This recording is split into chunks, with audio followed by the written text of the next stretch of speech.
Para encontrar curto é muito simples também. Vamos supor que você tem uma placa-mãe que ela está em curto. Às vezes, quando você conecta ali o carregador pisca, o notebook, quando você pressiona o botão de power, ele liga e desliga. Todos esses sintomas aí são de placa-mãe em curto. Então, você pegou aqui a placa-mãe na sua bancada, você quer saber se ela está em curto, vai verificar nesses circuitos aqui, ó. Você procura cada uma dessas bobinas aqui que tem na placa, aquelas que fazem parte das fontes chaveadas, que são as principais tensões que tem na placa. E você vai medir no seu multímetro, aqui na escala de continuidade. Ligou o multímetro, aí você aterra a ponteira preta do multímetro, enterra, e você vem medindo aqui as bobinas. Você vê que ele está dando uma resistência, ó. Então não tem curto.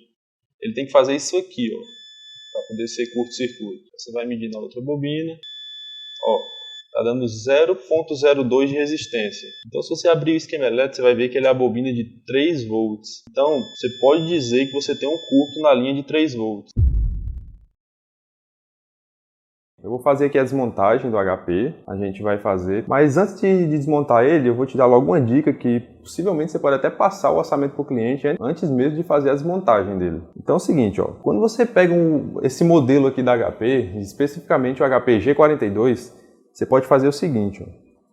Normalmente as placas da HP, quando elas estão funcionando ok, né, ela liga um LEDzinho que tem do lado do jack. O jack da HP ele tem um LEDzinho que na hora que você conecta o carregador, esse LED acende. Então quando esse LED não acende, você tem duas possibilidades aí. Ou você tem um curto ali na entrada, nas fontes primárias, ou então a BIOS não vai estar funcionando, a BIOS vai estar corrompida. Então isso é uma dica muito boa para você já passar o orçamento para o cliente, tendo uma noção mesmo sem precisar desmontar o notebook, né? Então eu vou fazer a desmontagem aqui para a gente ver a referência. Geralmente a referência da placa-mãe ela fica embaixo aqui, ó, desse slot de memória. Mas não é o caso dessa. Então eu vou tirar, deve estar nas costas dela. A gente vai ver a referência e vai baixar o esquema elétrico. Então eu fiz a retirada aqui do cooler e já dá para a gente ver a referência. Com a placa toda desmontada. Tá aqui, ó, PCI nesse adesivo branco. A14IM01. Uma coisa interessante, ó, na hora que você vira aqui a placa, no caso dessa daqui, você tem uma referência aqui também. Só que essa referência começa com 94, aí V-0. Tem a ver com o lote de fabricação da marca, do fabricante da placa. Então isso aqui não é a referência da placa. A referência da placa ela é essa daqui, ó. Geralmente está escrito MB, tem a ver com motherboard, que é placa-mãe em inglês. E tem revisão também do lado, ó. Então isso aqui é que é a referência da placa-mãe.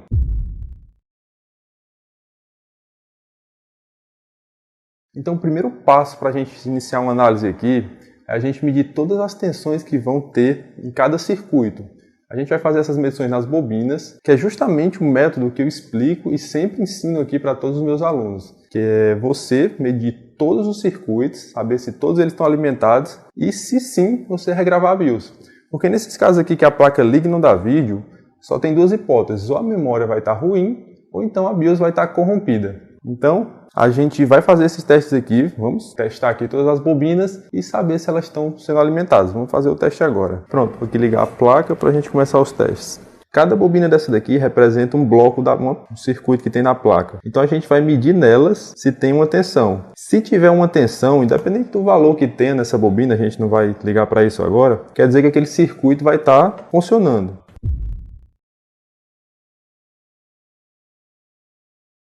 Então, por que é interessante eu saber, por exemplo, identificar aqui no esquema elétrico, vamos supor, um componente? Porque, supondo que você abre ali um notebook, você tem um notebook ali na bancada, aí você abre ele, de cara você vê um componente torrado, o R564, por exemplo.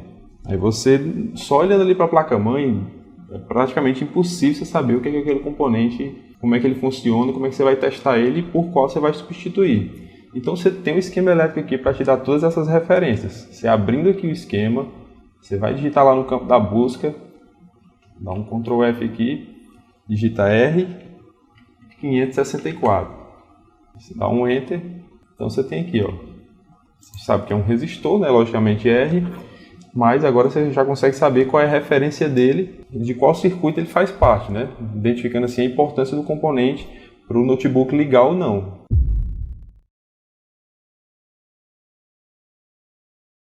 Fala galera, vamos iniciar aqui mais um vídeo. Nesse vídeo eu vou ensinar vocês a fazer um reparo ao vivo, totalmente do zero, passo a passo. O notebook aqui não está ligando, então eu vou ensinar você como resolver esse problema utilizando aí o esquema elétrico. Então antes da gente iniciar o vídeo, eu vou pedir para você deixar seu like. Deixa o like aí no vídeo se você gostar dele e se inscreve no nosso canal. Vou deixar aqui embaixo também um treinamento totalmente gratuito, tem um link aí para você se inscrever. Você vai aprender a fazer reparos como esse que a gente vai fazer aqui agora na bancada, totalmente passo a passo e do zero também. Então se inscreve aí, não perde a oportunidade que esse treinamento a qualquer momento vai sair do ar. Estou entregando realmente muito valor aí de graça para você. Então vamos lá, vamos aqui para o reparo. O primeiro passo que a gente vai fazer é ver qual é o sintoma desse notebook. Segundo o cliente, o notebook não estava ligando. Mas o que acontece? Às vezes o cliente ele fala que o notebook não está ligando, mas pode ser um sintoma completamente diferente. E é um erro de muito técnico, né? Ele pega ali o sintoma que o cliente indicou e acaba passando o orçamento baseado nisso. Mas você nunca faça isso. Pega ali o notebook, vá fazer os testes e só depois você passa o orçamento. Então vamos aqui, vamos para a bancada, vamos fazer os testes no notebook, saber qual é o sintoma dele. Então conectei aqui o carregador, vou ligar aqui ele.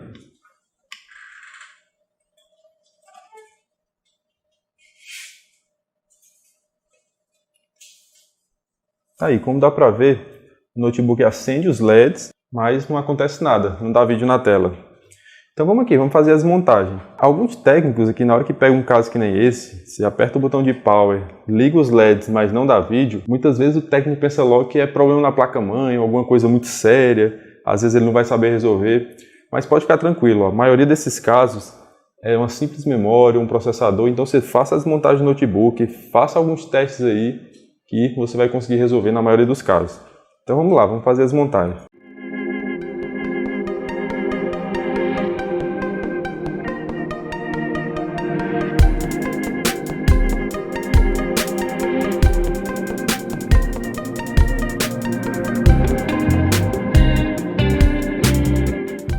Então eu vou aqui retirar tudo da placa-mãe, vou desmontar drive de CD, HD, tirar a placa de rede e vou testar processador e memória. A gente vai fazer esses testes básicos para ver se volta a dar vídeo.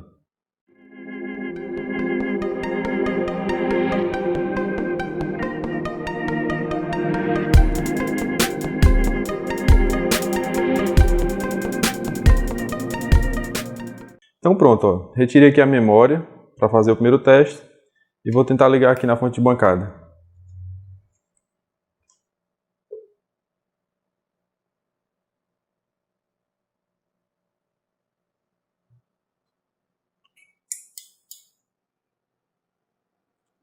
Ó, uma coisa interessante aqui, ó. O consumo dele está em 5.31. Quando eu desmontei tudo, tirei bateria, tirei todos os componentes aqui da placa, então o consumo dele subiu para 5.31. Já mudou o nosso sintoma. Eu vou até desligar aqui a fonte de bancada, porque é um consumo muito alto. Você vê que ele baixou até a tensão da fonte. Quer dizer que eu tenho um curto aqui na entrada. Então a gente vai colocar aqui o dedo em alguns componentes aqui na entrada. Ó. Vou baixar aqui o notebook. Então vou até diminuir aqui a tensão da fonte. Ó, ela está em 19. Como está dando um consumo muito alto, vou baixar aqui para 1 volt e eu vou subindo conforme o consumo for aumentando. Esse consumo aqui, gente, ele indica que tem um curto. Tem um curto-circuito na entrada. Mesma coisa acontece quando eu conecto o carregador. Se eu conectar o carregador de 19 volts aqui do notebook, ele vai ficar piscando lá o LED. Você já sabe que é um curto. Então vem aqui, ó. Com 1.7 volts ele não tem consumo ainda não. Eu vou subindo, ó, até ele começar a dar consumo na fonte. Ó, perceba que ele começa a dar consumo. Essa linha aqui é a do carregador, 19 volts. Ó. Ele não deve dar consumo aqui não. Tá só a placa, não tem nada conectado. Então ó, você vai aumentando aqui até ele dar 0.60 amperes aqui de consumo. Você já consegue encontrar um componente esquentando. Você vem subindo. Aí ó, com 4.8 volts eu tenho 0.70 de amperes. Então você tem um componente ali que está esquentando na entrada, ele está em curto. Por isso que ele está dando esse consumo aqui na fonte. Então é bem simples, ó. Basta você ir colocando aqui o dedo nesses componentes da entrada.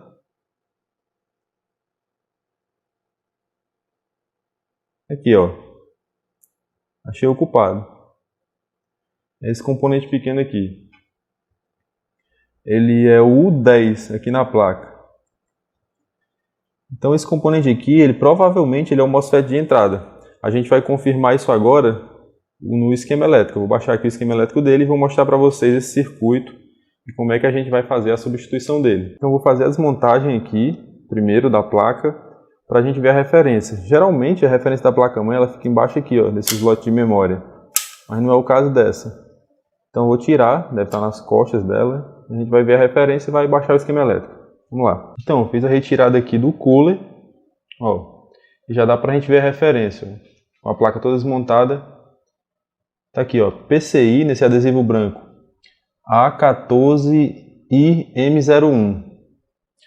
Uma coisa interessante, ó, na hora que você vira aqui a placa, no caso dessa daqui, você tem uma referência aqui também. Só que essa referência começa com 94, aí V-0. Tem a ver com o lote de fabricação da marca, do fabricante da placa. Então isso aqui não é referência da placa. A referência da placa ela é essa daqui, ó. Geralmente está escrito MB, tem a ver com motherboard, que é placa-mãe em inglês, e tem revisão também do lado, ó. Então isso aqui é que é referência da placa-mãe. Então vamos lá, vamos para o esquema agora. Agora a gente vem aqui para o esquema elétrico e eu vou te ensinar como é que você vai localizar o U10 e substituir ele de maneira rápida. Então vamos aqui. Primeiro passo é você colocar aqui, tu vem na barra localizar e digita U10, que é o componente que está aquecendo lá na placa, né? Você vai colocar aqui, ó, é bom você dar um zoom, que você vai vendo onde é que ele está achando. Aqui ainda não é o componente que a gente quer. Pronto, está aqui, ó, componente nomenclatura U10. Perceba que ele é um componente que está aqui no circuito de entrada. Esse aqui é o jack. Logo em seguida, a primeira tensão que o jack recebe, ele vai passar aqui para esse componente, o U10. Então é muito simples a gente entender o funcionamento dele. Basicamente ele vai receber a tensão aqui do carregador, nos pinos 1, 2 e 3, e ele vai chavear essa tensão passando para o outro lado para poder o restante da placa ser alimentado. Para que esse chaveamento aconteça, basta que tenha uma tensão aqui no gate menor do que a tensão do source. Por quê? Porque o MOSFET de canal P ele funciona dessa forma, ele precisa de uma tensão aqui no gate menor do que a tensão que está aqui no source.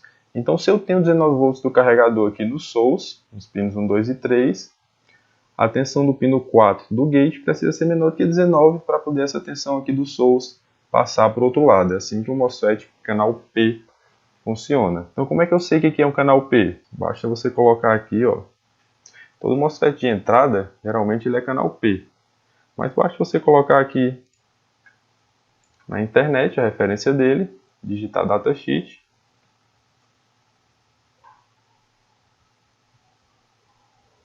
Ó, coloca aqui o primeiro link, PDF. E pronto. Aqui eu tenho o datasheet, que basicamente é a estrutura completa do componente com todas as informações que você precisa sobre ele.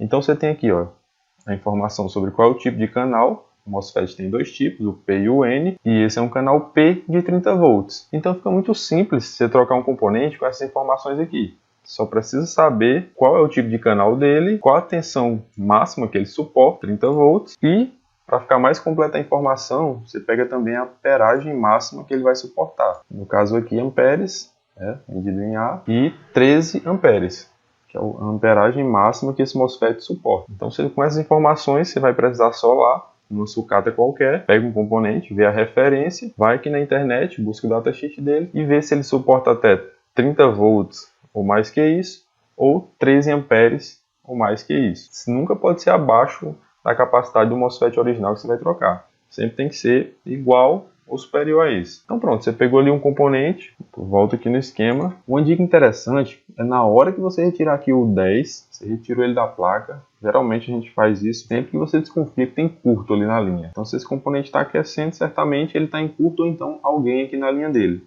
Então você retira aqui o componente e injeta tensão aqui, ó. Você começa baixinho com 1, 2, aí vai subindo até 19 volts ele suporta. Aqui nos drenos, nos pads aqui do 10. Então você injeta aqui tensão para ver se continua algum consumo na fonte assimétrica. Se não continuar, então está tudo ok com a linha, você pode trocar o componente e certamente a placa vai voltar a subir as tensões e dar vídeo de novo na tela. Bom, agora você já sabe qual é o componente que você precisa trocar e ficou fácil, cara. Você vai pegar aqui na sucata, vai lá, vê um componente qualquer que tem na entrada de qualquer placa-mãe, geralmente é a mesma, mas você pode seguir as dicas aí também que eu te passei agora. Tu olhar o datasheet, verificar o esquema elétrico e fazer a substituição. Então vamos aqui agora fazer a substituição aqui usando ferro de solda.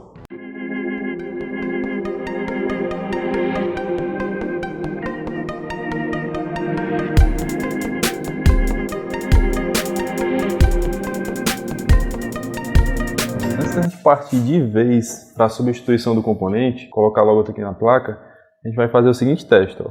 Eu vou ligar aqui a fonte assimétrica, ela está aqui com 4.8 volts e eu vou injetar tensão ali no dreno, nos pads aqui do dreno do MOSFET. Ou seja, para onde a tensão do carregador deveria correr, para alimentar o restante da placa. Porque é isso que acontece, às vezes o componente ele não está em curto, mas ele acaba esquentando porque tem outro componente na linha em curto. Então a gente tem que certificar que é ele mesmo o problema. Então eu venho aqui e injeto nos drenos. Ó. Aqui é o source, né? 1, 2, 3, as contagens no sentido anti-horário. Aí 4, 5, 6, 7 e 8 são os drenos. Então, injetando a tensão aqui nos drenos, ele não tem consumo algum aqui na fonte. Então isso quer dizer que realmente vai ser só o componente culpado. E a gente fazendo a troca, ele vai voltar aí, provavelmente a funcionar a placa. Tem muita gente, alguns técnicos, eles fazem simplesmente esse teste aqui, ó.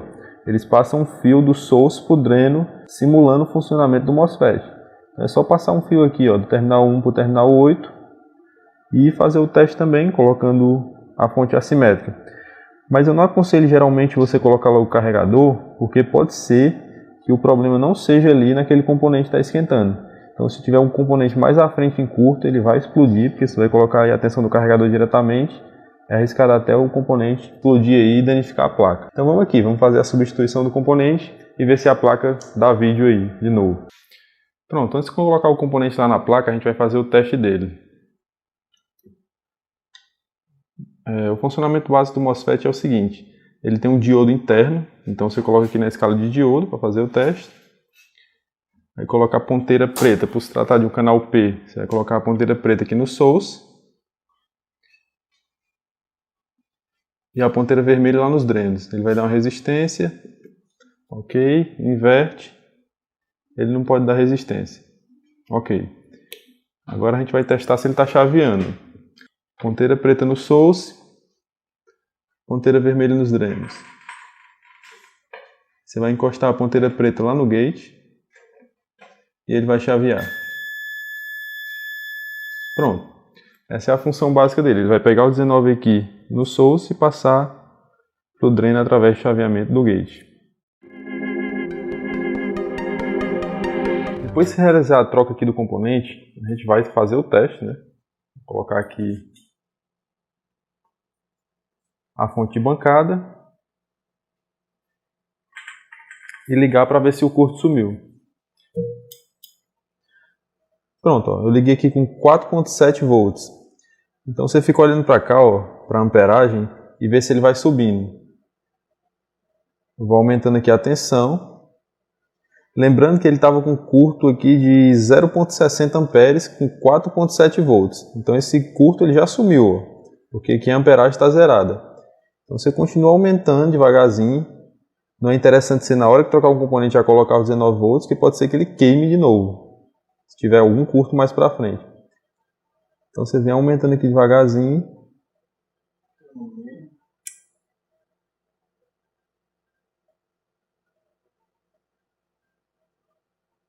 Pronto, galera. Só lembrando do treinamento completo que está aí no link na descrição. Treinamento completamente gratuito. Então você clica aí no link, não esquece, se cadastra lá para você aprender as mesmas técnicas que eu vou ensinar para você nessa videoaula. Então vamos aqui, vamos continuar. A gente vai aumentando aqui a tensão até chegar no 19. Pronto, chegou aqui nos 13 volts e não subiu nenhum consumo, então você já pode desligar aqui a fonte e ajustar para 19 volts. Vou ajustar aqui para 19.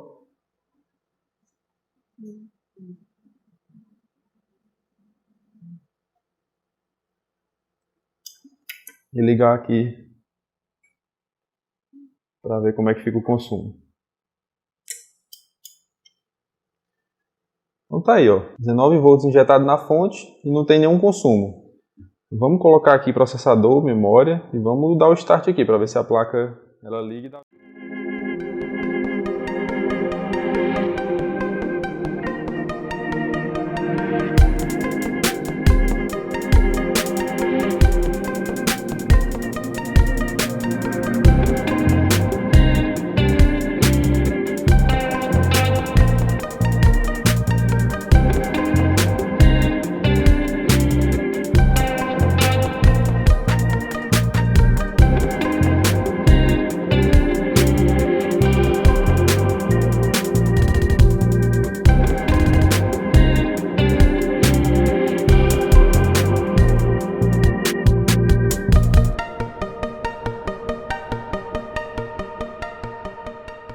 Pronto, coloquei aqui a placa no lugar, vamos fazer o teste aqui. Vou conectar a fonte de bancada, ligar ela aqui.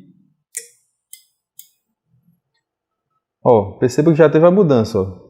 Eu liguei com 19 volts e ele só tem 0.01 amperes. Geralmente quando o notebook está funcionando, é isso aqui que aparece de amperes, ó. 0.01 ou 0.02.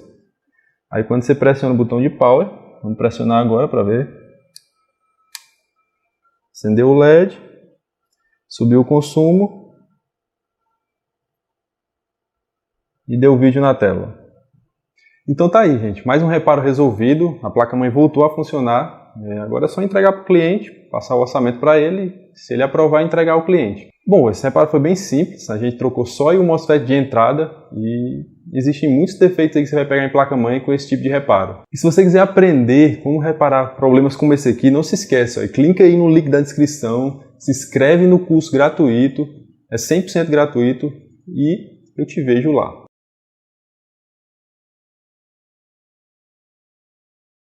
Nesse caso aqui, eu já sabia, até porque eu expliquei para vocês que quando não tem um LED lá do carregador, normalmente vai ser BIOS. No caso, a gente está trabalhando nessa placa aqui, do HP G42, e a BIOS dessa placa ela está aqui, ó. Se você olhar aqui na placa, ela vai estar escrito U3, que é a referência dela na placa-mãe no esquema elétrico. Então você vai lá para o esquema elétrico, digita aqui U3 e vai procurando a BIOS. Pronto, tá aqui, ó. Chegou na página da BIOS, que é essa daqui, ó.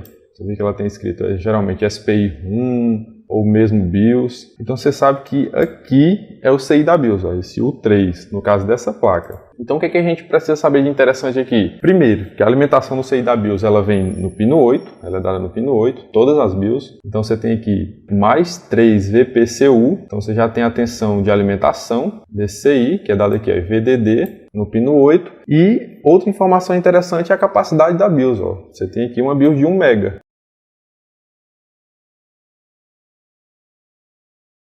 Uma vez que você já identificou o curto com o multímetro, você vai passar para a fonte assimétrica, que é o que a gente vai fazer aqui agora. Você vai ligar a fonte assimétrica e o primeiro passo é você verificar se o circuito de entrada, que é ali onde passa o jack, os MOSFETs de entrada, PWM primário, se eles estão ok. Como é que você faz isso? Você vai regular ali a sua fonte de bancada em 1 volt ou 2 volts no máximo. Eu sempre coloco a tensão mais baixa, 1 volt, que é para não ter nenhum risco, né? Uma tensão de segurança. E eu vou ligar essa tensão no jack, ó, no jack da placa-mãe. Como se eu estivesse alimentando mesmo o carregador, só que com 1 volt, né? No caso. Então você nunca vai ligar diretamente, ó, logo 19 volts aqui na entrada.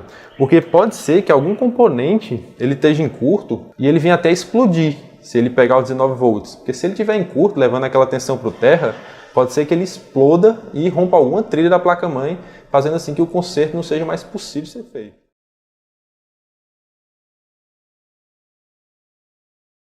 Fala galera, vamos começar aqui mais um vídeo. Nesse vídeo a gente vai dar uma super aula, vamos fazer uma explicação aqui mais aprofundada e detalhada sobre o capacitor. A gente vai começar a fazer uma série de aulas aqui, não aulas mais simples e rápidas, mas aulas mais aprofundadas para a gente entender realmente como é que funciona a placa, os componentes e tudo mais. Então nessa aula aqui a gente vai ver sobre capacitor. Primeiro a gente vai entender o funcionamento e a identificação do capacitor, tanto na placa como no esquema elétrico. E a gente conseguir resolver com esse conhecimento mais rápido alguns defeitos. Então vamos lá, ó. Eu separei aqui um material do e-book para a gente estar estudando aqui. Bom, o capacitor, ele basicamente apresenta muito defeito de curto nas placas de notebook, né? Seja ele SMD ou seja ele eletrolítico, que são os dois tipos bem básicos que você vai encontrar aí na placa de notebook. O capacitor SMD é esse aqui, ó, esse laranja aqui, ó. Ele é chamado de SMD porque ele é soldado por cima, né? A parte de cima das trilhas são conectadas a ele. Diferente do eletrolítico, que você tem os buraquinhos, né, que você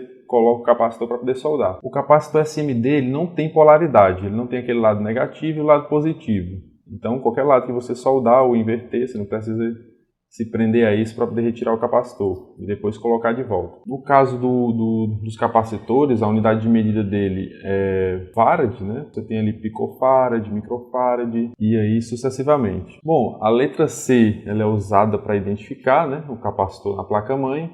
Então, quando você tem um capacitor, você vai ter, por exemplo, C110 ou PC110, dependendo da placa. Então, você já sabe que é um capacitor, a identificação dele na placa-mãe. Bom, agora eu vou abrir aqui um esquema para a gente identificar aqui um capacitor. Eu estou aqui com um circuito de entrada de um esquema elétrico, certo? A gente fala assim que é porque é onde dá início às tensões do carregador para poder alimentar a placa. Então eu tenho aqui, ó, o C, logo de cara, tenho aqui a tensão do carregador entrando nessa bobina e passando por essa série de capacitores aqui, ó. Tem um capacitor, um resistor e mais dois capacitores. Então basicamente você tem o que aqui, ó? Você tem esse símbolo aqui, ó. O capacitor ele é representado por esses dois símbolos aqui. Esse aqui normalmente é o tipo de capacitor eletrolítico, quando ele tem essa seta virada para baixo, e esse daqui, ó, que é o capacitor SMD. Então você pode ter aqui essas duas opções, mas também não define como regra qual vai ser o tipo de capacitor que vai ter na placa. Só tem que se atentar a esse símbolo aqui, ó. Você tem esse símbolo e esse aqui, você tem um capacitor ali naquela marcação. Então a função do capacitor aqui na entrada, normalmente quando você tem capacitores aqui passando por essa tensão do carregador, eles vão servir só como filtragem, né? Eles vão servir para pegar aquela tensão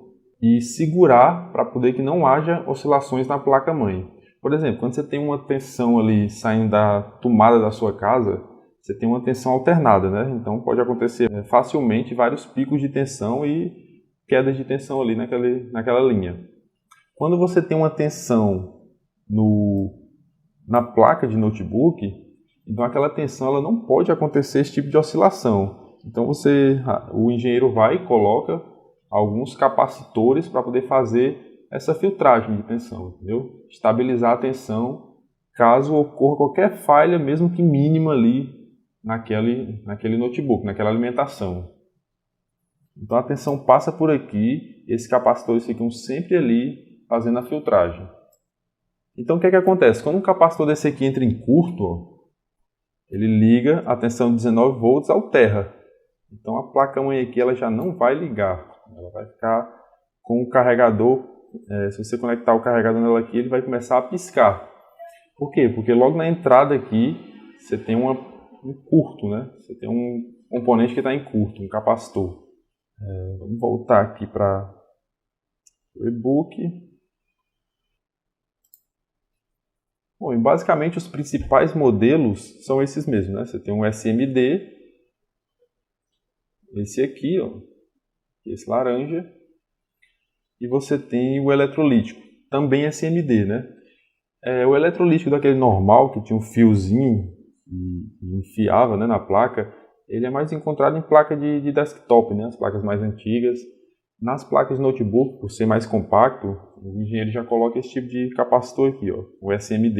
Ele retira também por cima aqui, você pode retirar ou com ferro de solda, ou com uma estação de ar quente. Só que no caso da estação de ar quente não é bom você utilizar porque ele vai queimar essa parte aqui. Ele tem uma parte de plástico, não é legal você estar utilizando. Eu tiro aqui com ferro de solda, um pouquinho de salva-chip cada lado, tira bem rapidinho. Um detalhe importante, no caso do capacitor SMD eletrolítico, ele tem polaridade. Então você não pode inverter aqui. Quando você tirar o capacitor da placa e for colocar de novo, você tem que levar em consideração essa marcação azul aqui que tem em cima dele, ó. Esse aqui é o lado negativo do capacitor. Então, se você colocar o lado negativo para o outro lado, que é o lado positivo, então o capacitor ele vai estufar, ele vai estourar. Vai ter até um problema aí na placa, arriscado até romper trilhas dela. Então, você tem que tomar cuidado com isso. Se o capacitor ficar invertido, ele vai ter algum problema aí futuramente. Às vezes ele pode só simplesmente estufar ou então até estourar alguma trilha. Então é bom você se ligar disso aí na hora de colocar o capacitor.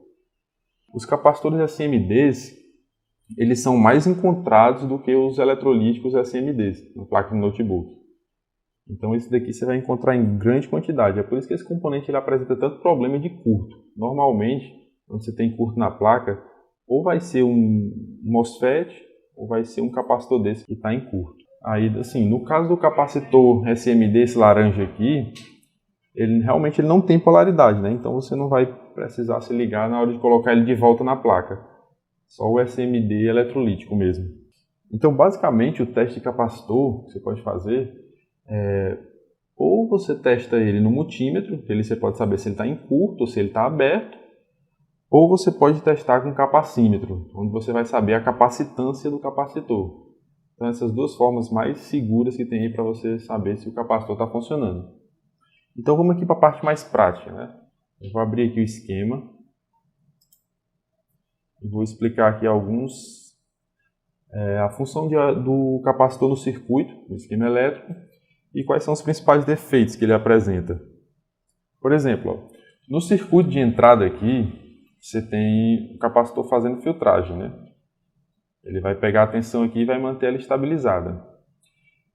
Basicamente, o que pode acontecer aqui é um capacitor desse aqui entrar em curto, até porque a tensão de alta, que é a tensão do carregador, é a que mais apresenta curto, né? Porque é a maior tensão que tem na placa. Então é normal que esses componentes aqui eles entrem em curto. Até um exemplo bem básico aqui que acontece às vezes com os alunos é o seguinte: entrar um capacitor desse aqui em curto, ele retirar da placa e a placa voltar a ligar. Por que isso acontece? É simples, porque todos esses capacitores aqui eles estão fazendo a mesma função, que é somente filtrar essa tensão que passa por aqui, ó. Então, se eu retirar apenas um componente desse aqui, ele não vai impedir da tensão funcionar. Agora sim, é ideal que você sempre mantenha o projeto original do engenheiro, né? Deixar a placa sempre da maneira correta. Então, se você tem um componente em curto, você vai pegar ele e vai substituir. Uma dúvida muito comum na substituição de capacitores é, por exemplo, o que é que eu tenho que levar em consideração? O tamanho do capacitor, se é maior, se é menor? Não, para você substituir um componente, você tem primeiro que saber a referência dele. Daí está a importância de você entender esquema elétrico. Você tem que abrir lá o esquema, você vê qual é a referência dele na placa, por exemplo, C1380, aí você vem aqui no esquema, digita o C1380 e você localiza o capacitor que você quer substituir. Aí aqui, ó, ele vai te dar a referência dele. Ó. Ele tem 0.1 microfarad, esse U aqui quer dizer microfarad, e ele tem 25 volts. Então pronto. Você só precisa pegar um outro capacitor que tem o 0.1 microfarad e 25 volts. Aí você já pode substituir. Você nunca vai colocar um capacitor menor, que suporte aqui, por exemplo, 10 volts, 15 volts. Até porque aqui você tem uma linha 19. Imagina que uma linha 19 passando 19 volts aqui e o capacitor só suporta 10. Com certeza ele vai estourar. Você coloca sempre a mesma referência ou até superior que aquilo.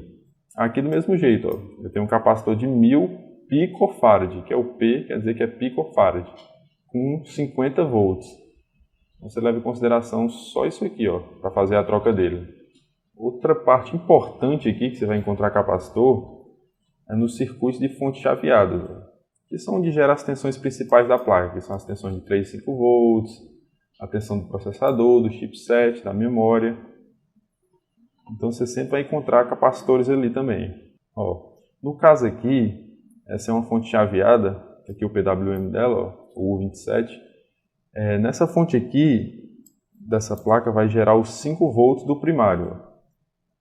Então, para essa tensão aqui funcionar, ela precisa que o PWM esteja ok, o PWM primário,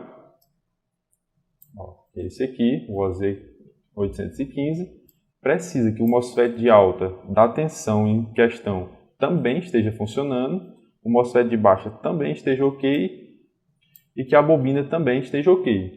Mas principalmente, para aquela tensão ser repassada para o restante da placa sem nenhuma oscilação, ele precisa que o capacitor de filtro, que está aqui, ele na placa, o modelo dele é eletrolítico, é esse maior capacitor aqui, ó, ele precisa estar ok, ele precisa estar totalmente bom.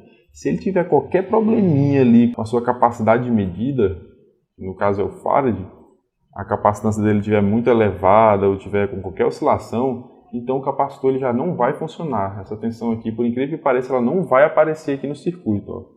Muitas vezes o técnico que está iniciando, ele vem, mede todos os terminais aqui do PWM, vê se tem tensão de alimentação, vê se tem habilitação, tudo ok, tira e testa os MOSFET de alta e baixa do circuito, testa a bobina, tudo ok, e a tensão não sobe aqui na bobina. Por que isso acontece? Pode ser que simplesmente o capacitor de filtro ali, que é um eletrolítico, desse tipo aqui, ó.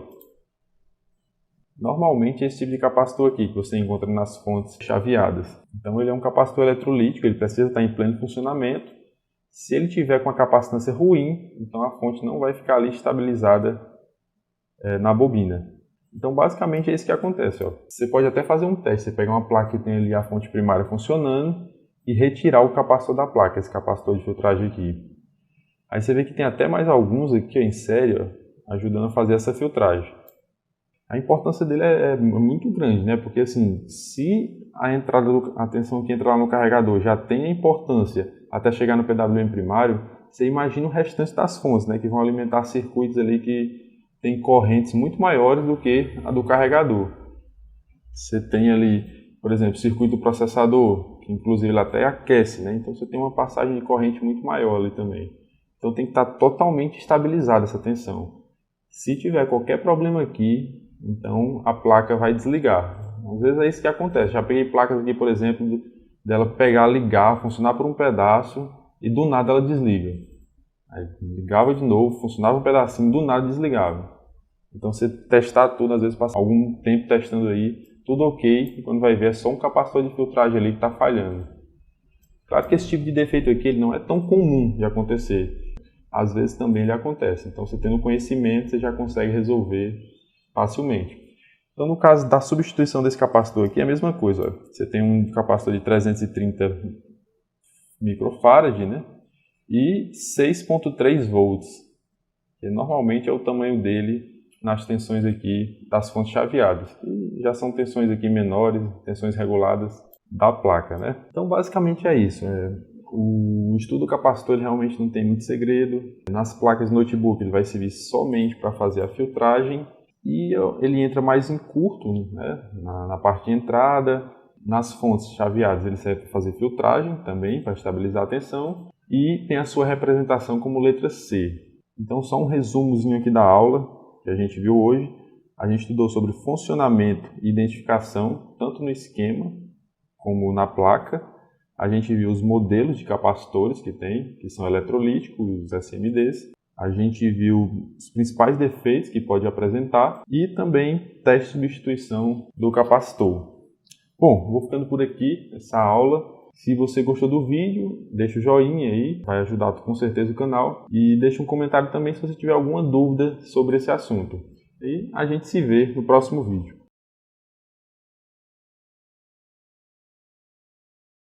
Quando você tem um MOSFET de canal P, ele só vai chavear, ou seja, passar a tensão do source para o dreno ou do dreno para o source, quando você tiver uma tensão aqui no gate menor do que a tensão que está chegando nele. Exemplo, se estiver chegando uma tensão de 19 volts aqui no source, para essa tensão de 19 passar para o outro lado, para o dreno, precisa ter uma tensão menor do que 19 aqui. Então a regra, se eu tenho uma tensão no gate menor do que a tensão que chega nele, seja no source ou no dreno, então o MOSFET canal P ele vai chavear. Já o canal N ele é o contrário, ele precisa ter uma tensão aqui no gate maior do que a tensão que chega aqui no source ou no dreno. Quer dizer, se chegar a 19 volts aqui, ele vai precisar ter uma tensão maior do que 19 para poder o MOSFET canal N fazer o chaveamento.